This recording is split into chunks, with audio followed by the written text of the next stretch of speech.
I've been asked this question a million times over the years. What is the right pit for me? How do I know which one I should use? You know, I've talked to people all over the world and consulted them based on personal preference all the way down to production in a restaurant and what they're going to try to do with this pit. Through the years, I've developed this principle called the apple principle. Today, we're going to talk about how to know which pit is right for you, what are the benefits and the advantages of different styles, and we're going to define the apple principle. Stay tuned. Hey, you're listening to the Barbecue Culture Podcast. We're glad you're here. Yeah, so every single day, it seems anymore, I get asked that question. It starts out with a phone call from a customer or someone on the forum, or maybe someone on Facebook hitting me up on Messenger. And they say, man, I really want to build a pit, or I want to buy a pit. I just really don't know which one to use.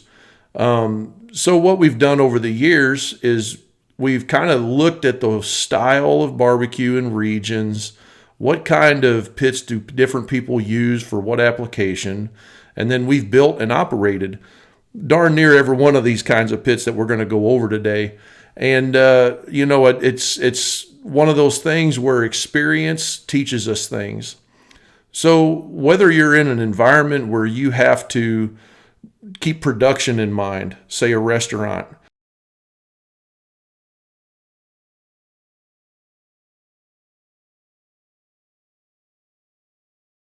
a backyard situation, we just want to have a good end product. That's really all we're after. We're going to have guests over, so we want to be able to spend as much time as possible with our guests, but at the same time, these guys might want to get out there and geek out on the pit too. So we developed this thing we called the apple principle. And we'll cover what that means here after a while. It's an acronym. Everybody's got to have a cool acronym, But, we use that principle whenever we're talking to people about, the kind of pit they want to build. And so most guys, when they're going to build a pit, they usually start out with whatever they have laying around. And it seems the easiest thing to get a hold of is typically like a propane tank or a piece of pipe or something like that. So, generally we start there because it's economical. They've already got some of the material. But say that, for instance, you didn't have any material to start with. You really don't have a lot of experience cooking on any one particular kind of pit, and you decided that you wanted to just really get it right the first time. First of all, there's a myth here that you have to build the pit that you want the first time, and that I don't believe in that at all. That's a myth. The best thing in the world is to have a large selection. To me, you can't have enough pits. The only problem there is getting enough time to run every single one, and keeping them clean and stuff like that. But I think collectively between Tom and I and Derek, I think we've got somewhere in the neighborhood of 27 pits around us.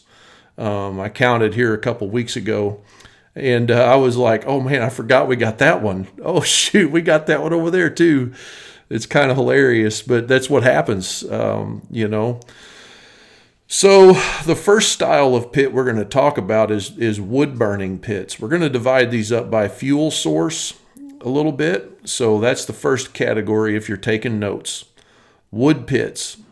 And in the wood pits category, we've got several here. The first one's going to be a traditional offset. Now that can be the one from the hardware store, or it could be the one that you get from a pro builder, or that you build yourself out of a 1,000-gallon propane tank. Offset, a traditional offset, is just simply what it says it is. It's got a cook chamber, it's got a firebox and a smokestack. And the firebox is on, if you're facing the cook chamber doors, let's do it that way. The firebox would be on the left and the smokestack would be on the right. Any pit that's set up like that is what we would call a traditional offset. So they're all built differently. You've got Jambo style, you got the Texas style, and everybody likes to say the Franklin style now. Is there one that's better than the other? No, it just depends on the guy running it, quite honestly. And if it's built right, it's a good pit. It just depends on if it's ratioed properly and if it's built right. And we'll go over that in another show, the ratios and stuff. What is the offset pit best used for? So if you're in a situation where you're cooking like a lot of different kinds of meat, let's say you're cooking chicken and ribs and brisket and pork all on the same cooker. And let's say that you've got chicken you want to cook a little hotter, and ribs, and you might want to go low and slow on your brisket. So the offset pit is best used in situations where you want a big variance in temperature difference across the pit. Now you'll hear these guys say that they have an offset and they keep a dead even cook chamber temp. Good for them. That's pretty difficult to achieve on a really large offset like that. I think I defined it one time on a phone call to a customer. I just said, define even temps. I mean, what's the result we're looking for? Are we looking for 1 degree variance across the pit, or are we okay? Is 20 degrees acceptable? You see. So anyway, we just got to keep that in mind. So on an offset, when I'm using one, I want a huge temperature difference. I want like 50 to 100 degrees across that pit, so I can sear a brisket on one end and get down to the other end in low and slow. Reverse flow, self-explanatory. Everybody's heard that term. They're built similar to an offset, but instead we move the smokestack to the firebox end and we have a baffle plate in there. These pits are designed to keep an even cook chamber temp left to right. That's the major thing we're working on here. Now we've got another one here that you don't hear thrown around a lot. It's actually probably my favorite style of pit because of how flexible this thing is. And we're going to call that a center feed. So the big bonus with a center feed is you get the reverse flow. You can do reverse flow. It works best that way. We put a baffle plate in there. We still get dead even temps left to right in the cook chamber, but our firebox is dead center under the pit.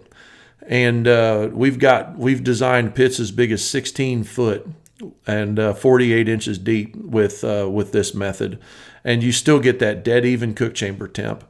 The real bonus with it though is clearance. If you're in a tight spot and you need a really long cook chamber, then a center feed is probably the right way to go.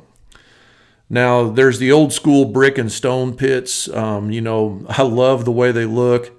I've never had the opportunity to cook on one. I look forward to that one day. But we were talking about like basically brick walls with some kind of a prop in the middle that holds up cooking racks. And one end of this pit is just open. And you've got some kind of stuff laying over the top of it, like tin, sheet metal, something like that to cover up over the meat. And you literally control the temperature in that pit by how big your fuel is, how big your coal bed is. And those are just cool. That's what the benefit is there, is if you want to cook old school. Now, the final one we're going to talk about, and there's other styles, but the final one in wood pits that we consider a cooker, something that we should consider up front, is a vertical wood cooker. And we're going to specifically talk about like a Myron Mixon style pit. And, they've got a huge water trough in them. The fire is directly below. And these have one major application that I like them for. Is for cooking hogs. If you've seen our hog coffin, ours is designed to be a dry cooker, not a water cooker, but they're awesome for cooking hogs. A little bit more maintenance. You got to make sure the water trough stays full, and they do consume a lot more wood. So that's the wood pits. Now we're going to talk about charcoal style pits. First of all, our favorite charcoal pit, period, is the Ugly Drum Smoker. We've built thousands of these things. I'm not kidding. I mean thousands of them. And they're good for everything that fits. That's the deal. It just has to fit in there. So you're limited on space. If you're doing 3 pork butts and that's all you care about, glory be, that'll work fine. If you want to do like 4, drums at a time, they're easy to run. So they're good for cooking comps, backyard, everything that can fit in them. And then the biggest bonus to these things is the labor it costs to run them. So I say costs. It's not really that it costs you labor, but it's the maintenance time. How much you got to go out and nurse it and work on it and fill it with fuel, because you don't. You just start it up, operate it properly, and it runs itself. You don't need electronics. You don't need a fan. There's no reason for a fan on an ugly drum, period, other than if you want to micromanage your temps. That's it. So the next style we're going to talk about is gravity feed. So if you wanted a production ugly drum, this is it. You don't need water in it. It burns charcoal just like the ugly drum. It gets incredibly long burn times. And, so you'll find these used most often for competitions or catering. And the biggest bonus to this style pit is the labor saver and the capacity, because you can build them as small or as large as you want. They're insulated. They're fully insulated. And, it's got a hopper full of charcoal. Our plans, our biggest one holds up to almost 20 pounds of charcoal plus. And true story, there's a guy in Mexico that I've talked to a number of times. He's actually from Kansas City, but he went down to Mexico for some reason and opened up a taco stand. It's an amazing story. And the dude built one of our gravity feed smokers, and no kidding, it did not shut off for 2 years. He kept it running the entire time, and he ran it so much over 2 years that it literally burned a hole in the burn chamber, which is 1/2-inch thick plate, and he had to replace the charcoal chute. And it's still running today. Unbelievable.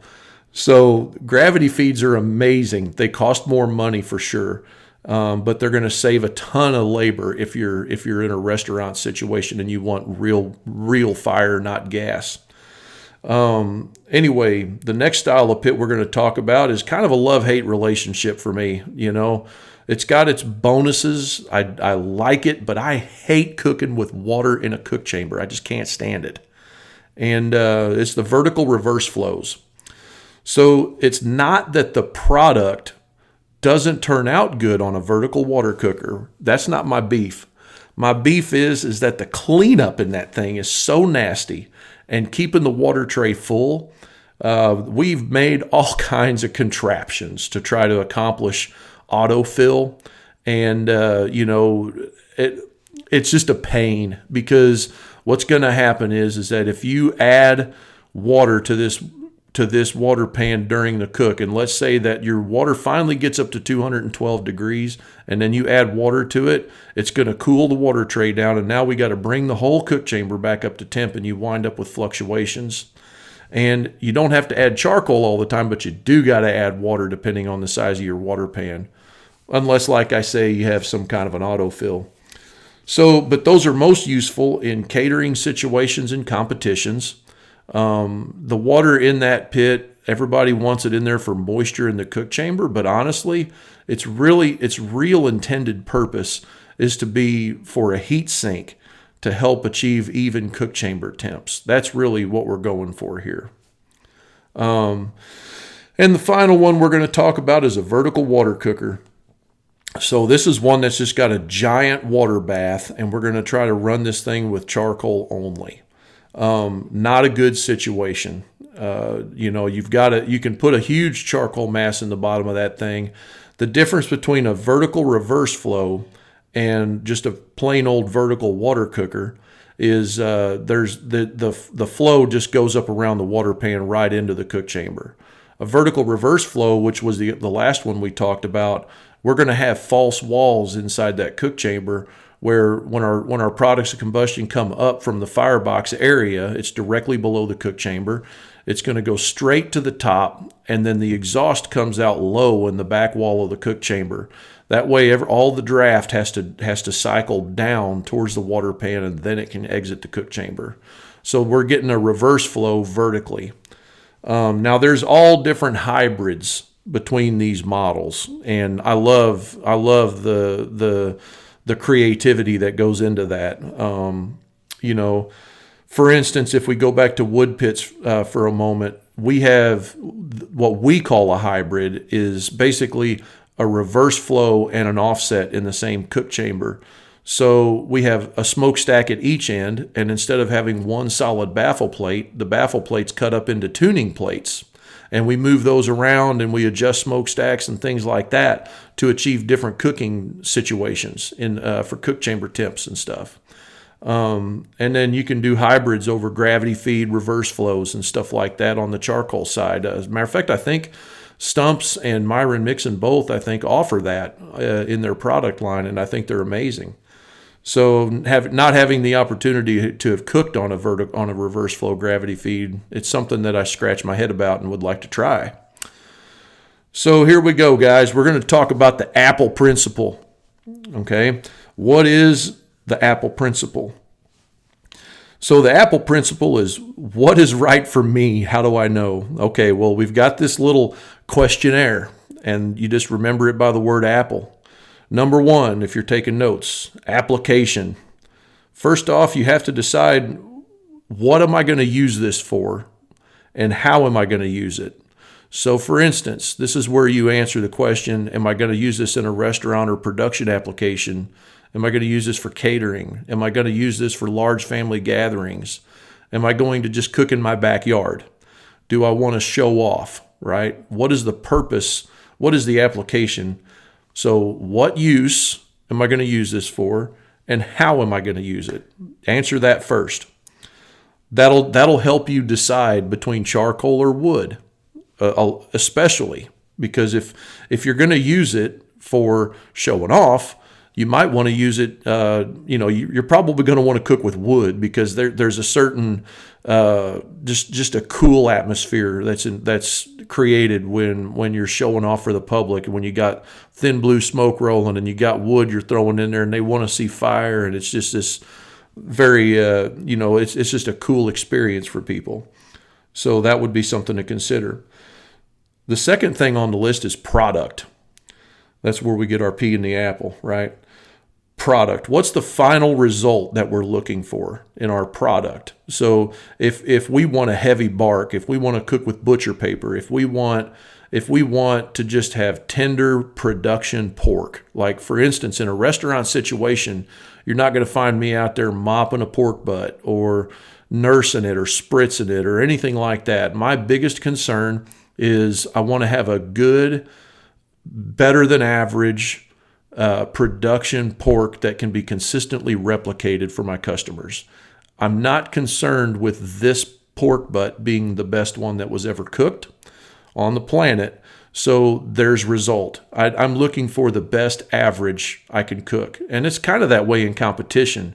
You want to make the best repeatable average barbecue that you can cook, because if you have wild swings in your end product, you're going to get wild scores, So product is the second thing we have to consider. Process is the next P. So am I going to cook hot and fast? Am I going to cook low and slow? Because some of these pits, they work better in that application. If you're going to cook hot and fast on a stick burner, you're going to have to nurse it a little bit more, because if we're going to cook hotter, we're going to use more fuel, right? And we're going to have to control our coal bed, and that's going to affect our labor as far as running the pit. So in a restaurant situation, that may not be right. You may want to flip back and change up your process.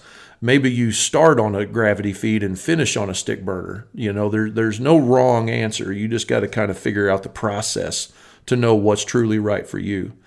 Labor.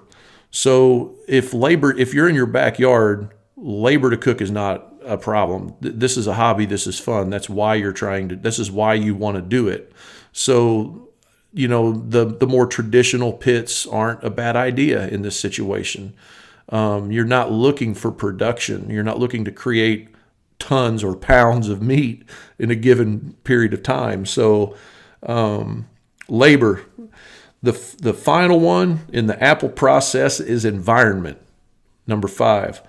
Where is this thing going to be used? So that might be a key in your design. Like if you're going to have this thing inside a building, right?